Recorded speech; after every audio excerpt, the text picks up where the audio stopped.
Maka kemudian sifat dari dunia itu adalah sifatnya kita menjalani hukuman. Makanya kemudian di kehidupan dunia itu banyak sekali ujian. Karena apa? Karena gitulah sifatnya dunia.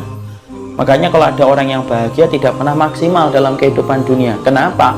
Karena ini tempat hukuman ketika Nabi Adam diturunkan ketika makan buah yang diharamkan oleh Allah. Makanya kalau ada orang sering bertanya, Ustadz, kenapa ya saya sering nangis padahal saya sudah sering ngaji? Jawabannya simpel, karena kamu masih di dunia. Kenapa ya saya sering sedih ya padahal saya sudah mendekat kepada Allah? Saya sudah tinggalkan itu yang tidak boleh, sudah saya kurangin itu. Tapi kenapa kok masih bersedih, masih kecewa? Semua jawaban dari pertanyaan, kenapa kamu kecewa, kenapa kamu meneteskan air mata, kenapa kamu kemudian berkalang dalam kesedihan? Jawabannya cuma satu, karena ana dan antum masih di dunia. Makanya kita harus paham, dunia itu sebagaimana angin, dan angin itu tidak bertiup sesuai dengan kehendak kita. Tetapi angin dalam kehidupan alam semesta ini yang menetapkan Allah. Tapi kita maaf loh, kita ini cuma budak. Dan budak itu bukan mengikuti apa yang dia mau. Budak itu ngikutin apa yang dimau oleh majikannya. Dan Rob yang menguasai kita itu siapa? Allah. Makanya kenapa dunia itu penuh dengan kesedihan? Karena dunia itu ada 4 perkara yang nggak disukai oleh diri kita. Di dunia itu ada rasa sakit, itu yang pertama. Di dunia itu ada kesulitan, itu yang kedua. Di dunia itu ada kesulitan, ada perpisahan, itu di dunia. Dan yang keempat, di dunia itu kemudian ada perpisahan. Ada perpisahan, ada rasa sakit, ada kesulitan. Maka itulah yang kemudian menjadikan kita akhirnya paham. Itulah dunia. Supaya ketika kita memahami bahwasanya dunia itu harus diseberangi dengan kesabaran, supaya kita tidak kaget gitu loh. Kalau tiba-tiba salah satu episode kehidupan kita kok nggak sesuai dengan harapan kita, itu maklumi. Karena apa? Karena memang dunia itu Allah menitipkan rasa sabar. Makanya sampai Nu'man bin Bashir itu berkata, innahu lam yabqa minad dunya illa bala'un wa fitanun fa'idullahu bisabr.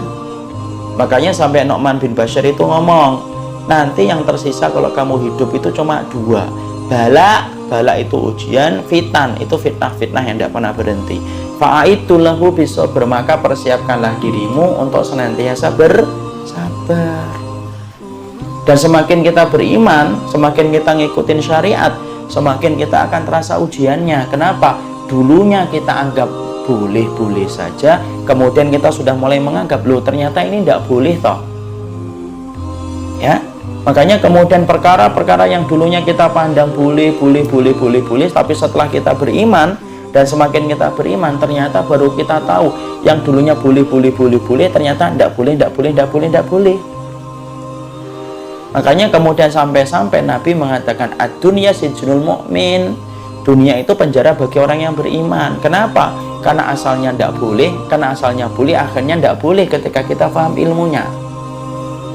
Ya, makanya orang yang beriman, semakin dia beriman, maka semakin dia beriman, semakin besar ujiannya. Kenapa sih orang yang beriman itu kok banyak diuji, Ustadz? Bukankah mereka itu harusnya bahagia? Loh, enggak. Orang yang beriman itu semakin banyak diuji. Kenapa ujian bertubi-tubi datang kepada orang yang beriman? Supaya dia tidak betah di dunia dan supaya dia merindukan kampung akhiratnya. Nah kalau kita tidak pernah diuji Pak, terlalu betah kita di dunia dan lupa kehidupan kita nanti di akhirat. Ya, makanya Masya Allah, perhatikan kisahnya Nabi. Nabi aja merasakan berbagai macam penderitaan ketika beliau hidup di dunia. Padahal siapa yang paling berhak untuk hidup bahagia di atas muka bumi ini? Rasul. Tapi sakitnya saja dijadikan 2 kali sakitnya kita. Saya akan menyampaikan. Nabi itu sakitnya 2 kali sakitnya kita.